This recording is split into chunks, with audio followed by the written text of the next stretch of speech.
The party was still buzzing through the city when the emergency room doors burst open. Army Rangers rushed in, hauling their commanding officer.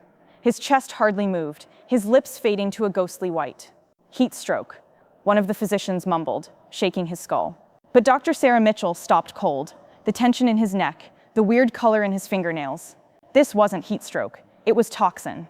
Flashbacks from Iraq tore through her, nights when poisons were mixed into food supplies, when only heartbeats separated survival and death. Around her, madness exploded, sirens wailing, nurses yelling, but Sarah's fingers were rock solid. She understood if she was mistaken, the officer was finished. If she was correct, she was the only soul in that medical center who could rescue him. Before we dive in, drop a comment telling me where you're tuning in from, and smash that subscribe button so you catch the tales of the silent warriors who transform everything when nobody else steps up. The emergency room at St. Luke's Hospital was never completely silent.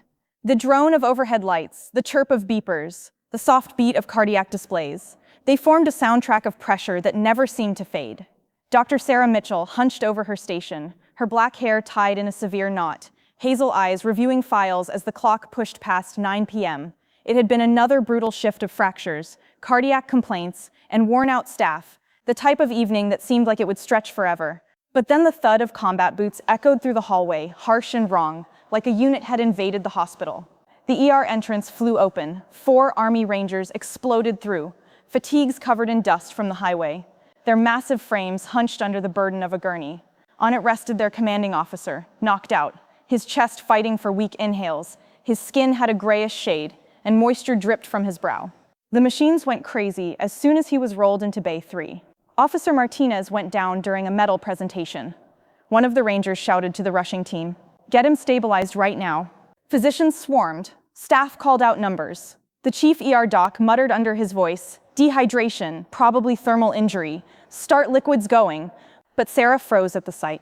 Something about his gaze, half-shut, foggy, pupils somewhat squeezed, shot a wave of ice through her bones. This wasn't dehydration. She had witnessed these markers before, halfway around the globe when enemies slipped toxins into meals or hydration packs. Her digits clutched the desk hard enough to bleach her knuckles. The recollection was vivid like shattered mirror. Iraq 2012. Troops collapsing quick in a fabric shelter, illuminated by a lone lamp. Her superior officer screaming for solutions. The identical strange color. Her coworkers didn't catch it. They were too occupied sticking to procedure, too occupied assuming it was standard. Sarah moved nearer, her tone quiet, controlled, but pressing. "This isn't thermal injury," she announced. "Examine his breathing passage. Notice the fiber spasms in his neck. That's toxin." The lead AR physician spun toward her, scowling. "Dr. Mitchell, you're a junior attending here. Don't leap to crazy theories. He's dried out, clear and basic." But Sarah didn't retreat. She stared at the officer's declining form, her heartbeat pounding. If she revealed too much, she would expose what she had struggled years to conceal, that she wasn't simply a civilian physician. She had been Captain Sarah Mitchell, an Army Ranger trauma specialist who had witnessed more than anyone in this space could fathom. And if she remained quiet, the officer would perish. The decision loomed over her like a sword ready to drop. Madness intensified as alarms shrieked. Staff yelled, "Pressure falling, 65/35. Another cry, "Pulse erratic, he's crashing." Sarah's brain raced. The remedy she suspected wasn't in typical ER supplies. The poisons she'd encountered in combat weren't even documented in civilian hospital guides. And yet she could practically detect it. Sharp cherries, weak but unmistakable, cyanide type. Her recall provided instantly. Her palm shook as she grabbed for the cabinet. "We need sodium thiosulfate right now."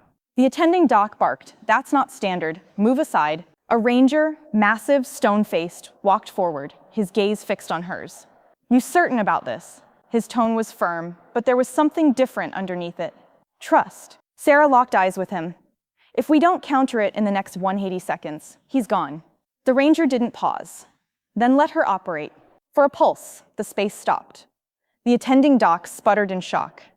"You can't be real." But the soldier's words sliced through like iron. "She rescued folks in Iraq. I recognize her. Let her operate."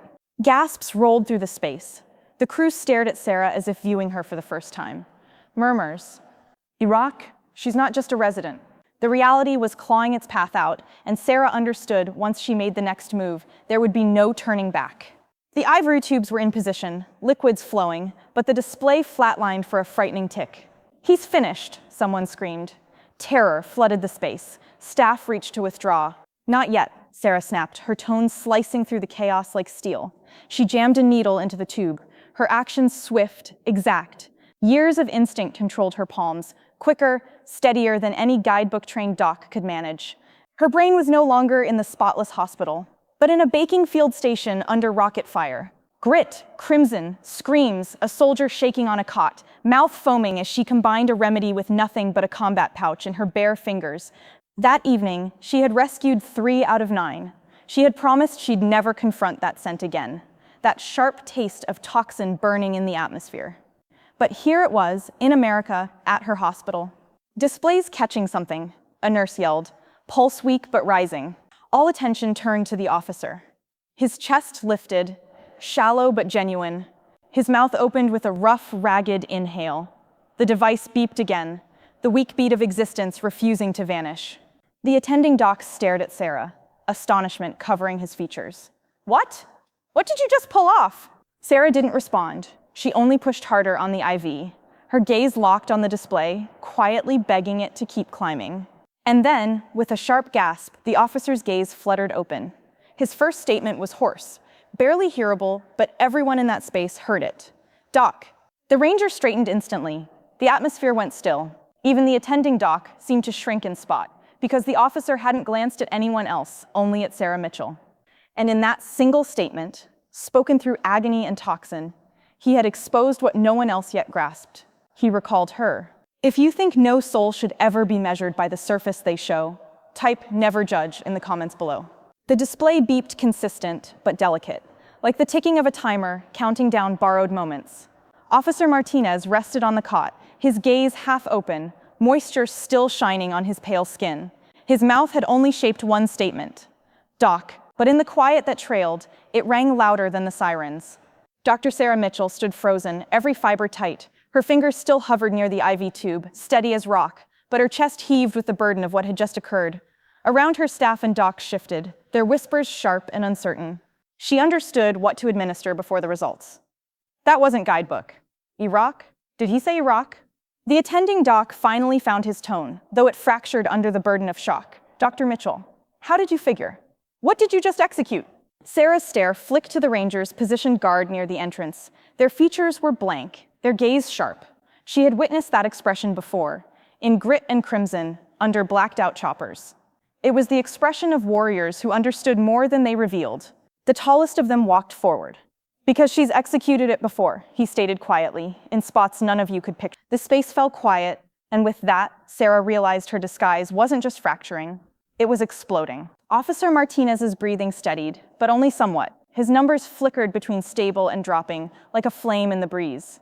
Sarah remained at his flank, adjusting the drip, her brain racing through potential toxins. The attending physician crossed his limbs. "Dr. Mitchell, you are not authorized for critical choices at this tier. You should have withdrawn." His tone was icy, but beneath it shook something different. Dread. Sarah didn't respond. Instead, she whispered to a nurse, "Grab me a toxin panel quick. Search for cyanide variants, nerve agents, metallic compounds." The nurse blinked. That isn't standard." "Execute it," Sarah stated, sharper this moment. Her gaze didn't abandon the officer. "He doesn't have hours. He has heartbeats." The ranger closest to her leaned in. "What's his shot?" Her throat constricted. "If I'm correct, maybe 50-50. The soldier's jaw flexed. He nodded once. "That's sufficient. Keep operating." The attending physician looked ready to challenge, but one glance from the ranger silenced him. Power shifted in that instant, moving from white jackets to the warriors in uniform, and Sarah, quiet, dismissed Sarah, was suddenly the focus of it all. But her soul dropped because she understood this wasn't finished. If the officer survived tonight, inquiries would arrive, inquiries she wasn't prepared to respond to. And some inquiries could destroy more than careers. By the moment the officer was transferred into intensive care, Sarah's scrubs were soaked with moisture, her hair sticking to her brow. The hospital hallway buzzed with gossip. Residents traded glances, some with wonder, some with doubt. She could hear it in their whispers as she walked by. She figured before the machines, combat background has to be. She's not who she claims she is. Sarah tried to block it out, but each statement was a blade, twisting into the peaceful existence she had constructed. She had concealed Captain Sarah Mitchell the moment she abandoned Iraq, exchanged her rank and honors for anonymity, for tranquility. Tonight had dragged that phantom into the spotlight. She dropped onto a seat near the ICU entrance, weariness washing over her. But before she could grab a breath, a figure loomed. Dr. Hamilton, chief of trauma medicine, stood there with narrowed gaze. You just gambled a man's existence on a gut feeling. Do you grasp what type of exposure that creates? Sarah lifted her skull slowly, her tone calm, but edged with fire. I didn't gamble his existence. I rescued it. Hamilton scoffed. Or perhaps you just got fortunate. The statements stung, not because they were harsh, but because she had heard them before. Superiors dismissing her battlefield decisions as fortune, until the casualties proved otherwise. She stood. If you want to submit a grievance, proceed. But when those toxin panels return, and they validate what I already grasp, you'll owe me more than an apology. Hamilton sneered. You speak like a soldier, not a physician. For the first moment that evening, Sarah allowed the reality to display in her gaze. Perhaps that's because I was both.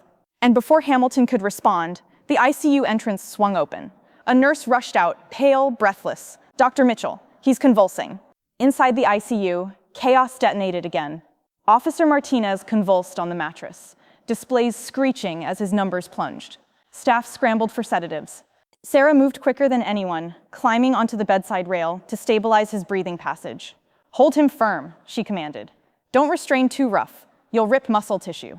The Rangers pressed to the window, fists squeezed, gaze locked on their commander's declining form. Sarah's brain raced, toxin still in the circulation, remedy not fully absorbed. She needed another dose, but too much, and his organs would fail. It was a razor's boundary. Mitchell, the attending doc yelled. We can't. Trust me, Sarah snapped. Her fingers trembled for the first moment that evening. She despised it. She forced them steady, forcing herself back into the desert heat of recollection. A Marine thrashing on a dirt surface. Her only instruments, a combat pouch and the understanding she'd stolen from field guides. Her digits found the vein. The second dose slid in. For a heartbeat, nothing occurred. Then slowly the convulsions eased. His chest lifted with a ragged inhale, then another. The display steadied, the beat, weak but unmistakable. The space exhaled in unison. Sarah sagged against the rail, relief and terror flooding her all at once. She had purchased him moments, not triumph. Moments. And as she turned, her gaze met those of the Ranger at the window. His mouth moved silently, but she read the statement clear as daylight. Respect. The hospital quieted in the early hours, but Sarah couldn't rest. She sat alone in the staff lounge, the scent of coffee stale in the atmosphere, her brain replaying every tick. She thought of the officer's pale features, his whisper of recognition, Doc, and the Ranger's silent nods of confidence. And she thought of Iraq. Dust storms ripping through stations, chopper blades pounding overhead, warriors perishing with her fingers inside their chest, dragging them back from the boundary. She had abandoned that existence behind, or at least she thought she had. The entrance creaked open. Sarah glanced up. It wasn't a nurse. Not Hamilton, it was one of the Rangers, the same one who had vouched for her in the trauma bay. He walked inside, his expression blank. We gotta talk, he stated quietly. Sarah straightened slowly, her heartbeat quickening. About what? The Ranger's stare was steady, hard, about who you genuinely are. The overhead lights hummed, casting harsh shadows across the staff lounge's tiled surface. Sarah sat at the boundary of her seat, limbs folded tight against her chest as the Ranger leaned on the counter opposite her. He was massive, broad-shouldered, his buzz cut peppered with silver. His badge simply read Thompson, but the manner he carried himself told her he was more than just another soldier. You didn't just get fortunate out there, Thompson stated quietly. What you executed, that wasn't in any medical guide. Sarah kept her expression blank, though her soul pounded in her chest. Background. Some folks adapt quicker under tension. Thompson's gaze narrowed. Don't disrespect me. I recognize battlefield treatment when I witness it. I've been on the receiving side more than once. The manner you operated, the certainty, that's not paramedic instruction. That's combat. Sarah glanced away, her stare catching on the coffee maker, its surface stained from years of overuse. She had invested so long perfecting the skill of blending in, of being the silent one, the diligent physician who never drew too much focus. But tonight had ripped the curtain away. I gotta understand who you genuinely are, Thompson stated. His tone was level, but beneath it was iron. Because if I'm going to trust you with my commanding officer's existence, I can't afford deception. Sarah drew in a slow inhale. Some things are better abandoned concealed. Not tonight, Thompson replied. And before she could respond, a shrill siren tore through the hallway, ICU calling a crisis alert. They sprinted down the corridor, boots and sneakers echoing against the tile. The ICU was chaos again, staff rushing to the officer's mattress as displays screamed in protest. His oxygen levels had plunged, his cardiac beat collapsing into erratic chaos. Possible ventricular disorder, a nurse yelled. Prepare for shock, the attending doc commanded, fumbling with paddles. Sarah pushed through, her gaze snapping to the IV tubes, the discoloration in Martinez's mouth, the weak chemical scent still sticking to his inhale. It wasn't dehydration. It wasn't just random cardiac collapse. Whatever toxin had been used wasn't finished with him. Stop, she yelled, her palm shot out, grabbing the shock cable. Don't jolt him, it'll destroy him. The attending froze, glaring at her. You're out of bounds, Mitchell. Examine the beat. It's not primary disorder, it's chemical interference. Jolt him right now, and his cardiac won't bounce back. The team hesitated, doubt flickered across their features. Thompson's tone sliced through like steel. Execute what she states. The power in his tone abandoned no space for challenge. Sarah commanded instructions, shifting the IV, preparing a counter substance from recall. Her fingers operated with practiced exactness, her brain dragging up dusty field notes from Iraq. She recalled a convoy assault, troops collapsing after a gas strike, her superior officer choking as she scrambled to improvise treatment. She injected the remedy, praying her gut hadn't betrayed her. Ticks stretched into forever. The display flatlined. A collective gasp filled the space. Then a weak blip. Another. A jagged beat crawled back onto the panel. Weak, but breathing. Martinez's chest lifted with a shallow inhale. Sarah closed her gaze, relief washing through her like a wave. But when she opened them, she found every eye in the space fixed on her. Not with appreciation, but with doubt. Hours later, Sarah sat at the boundary of her cot in the on-call space, her scrubs soaked with moisture, her form shaking from adrenaline. She pressed her fingers together, staring at the weak scars across her knuckles, tiny reminders of years she'd tried to abandon. The entrance creaked open. She didn't need to glance up to understand it was Thompson. His footsteps carried the burden of someone used to walking into war zones. You rescued him again, he stated. That creates twice in one evening. Once is a miracle, twice is something different. Sarah exhaled. I told you, background. Thompson shook his skull. Not purchasing it, not anymore. The officer recognized you. He glanced at you and stated, Doc, not Mitchell, not Sarah, Doc. And the manner he stated it, you've operated together before. She remained quiet, her gaze fixed on the surface. Thompson crouched, his tone quiet but sharp. You served, didn't you? Special operations? That's why you figured the markers? That's why you figured the toxin before the labs validated it. Tell me I'm mistaken. The atmosphere between them was thick, heavy with realities unspoken. Sarah's mouth opened, but before she could respond, a knock rattled the entrance. A nurse's tone came through, pressing. Dr. Mitchell, the officer's conscious. He's requesting you. The ICU was dim, devices humming softly. Officer Martinez rested propped against his cushions, pale but conscious, his sharp gaze cutting through the haze of medication. The Rangers straightened as Sarah entered, but the officer lifted a weak palm, signaling them to remain back. Sarah, he rasped. Her throat constricted. She had heard that tone in the desert, commanding instructions under rocket fire, urging her forward when weariness threatened to fracture her. She had stitched his warriors together by flashlight, dragged him from death's boundary more than once. But here, in the sterile quiet of St. Luke's Memorial, the phantom pressed harder than ever. You're not supposed to be here, she whispered. Martinez gave a weak smile. Neither are you, but here we are. The space fell quiet, every eye observing. The Rangers leaned nearer. The staff froze mid-step. Martinez's tone grew firmer. She's not just a physician. She's the reason half of my warriors created at home, and right now she's the reason I'm still breathing. Sarah shook her skull, terror clawing at her chest. Stop. Don't. But Martinez pressed on, gaze burning with the burden of reality. She was one of us, a combat specialist. Iraq, Afghanistan. She rescued existences under fire when most physicians would have frozen. The statements hung in the atmosphere like thunder. Hamilton, who had slipped into the space unnoticed, stared at her in shock. Combat specialist? Is that accurate, Mitchell? Sarah's fingers trembled. Every secret she had concealed for years threatened to surface in front of coworkers who had only ever witnessed her as the quiet new physician. She opened her mouth to speak, and the ICU lights flickered violently. The displays screeched again. The officers' numbers plunged without warning. The ICU detonated again, sirens blaring, staff rushing, and the Rangers stepping instinctively into defensive positions as though bullets might start flying through the sterile glass barriers. Officer Martinez's numbers nosedived, the cardiac display screaming in an erratic pattern that every physician in the space understood meant death was close. Not again, Sarah hissed under her inhale as she shoved her path past the startled team. She caught the weak bluish shade returning to his mouth, the sudden spasms that didn't match cardiac collapse.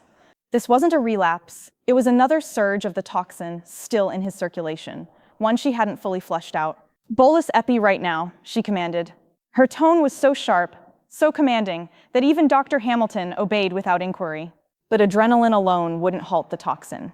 Sarah's fingers blurred, drawing a countermeasure from recall, blending ingredients in a manner no civilian hospital guideline would dare attempt. "Mitchell," Hamilton's tone fractured, "you can't just improvise here. Observe me," she snapped. Her dark gaze burned as she injected the solution straight into Martinez's tube. For a heartbeat, the display flatlined again.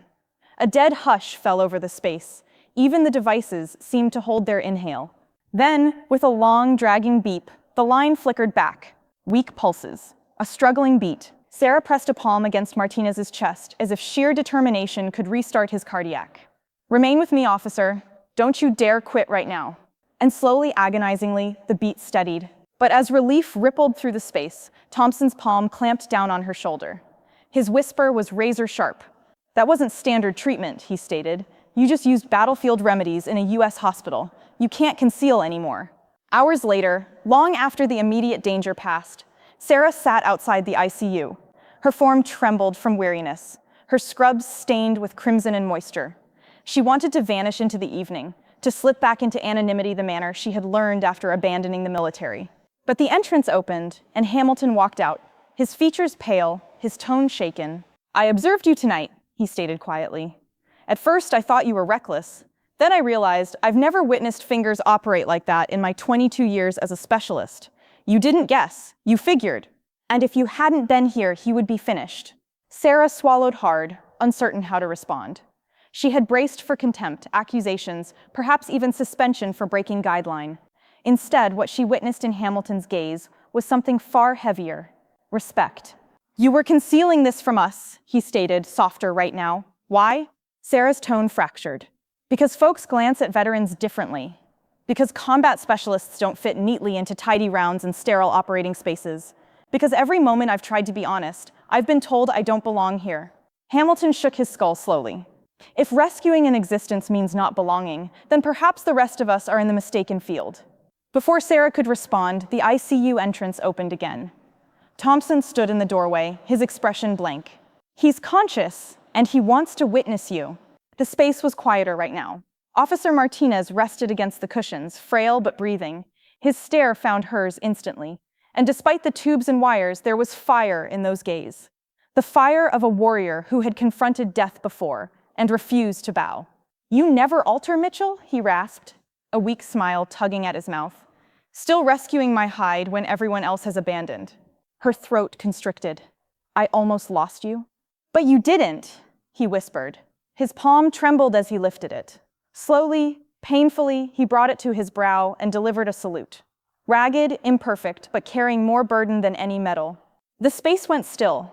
Staff, residents, even Hamilton froze as they observed a decorated officer salute a lady they barely grasped. Thompson broke the quiet.